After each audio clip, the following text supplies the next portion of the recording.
In prime time news this evening, U.S. officials pledged to stem the flow of illegal guns to the Caribbean following pressure from CARICOM.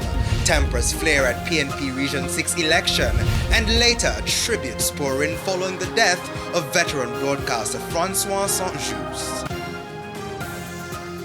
Good evening and welcome to Primetime News. We're on air and online at onespotmedia.com. I'm Herman Green. And I'm Janella Precious with a preview of what's to come in the business day. Here's Javon Keys. Javon? Thanks, Janella. Jamaica and Trinidad to strengthen trade relations. I'll have that and more in the business day. Okay, thanks, Javon. And Jordan is also here with a preview of what's to come in sports. Jordan. Thanks, Herman. Well, the Jamaica Cricket Association, they're concerned with the chopping and changing of the Jamaica's cricket coaches. I'll tell you more about that in a Primetime Sports Monday. And now there's also sports commentary, E-Prime, and weather in this newscast. But before the break, the feedback question. Our feedback question this evening.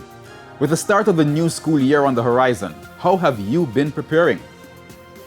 You can share comments online, facebook.com/Television Jamaica, and tweet us at TelevisionJam1. Please stay tuned. Primetime News returns after this break.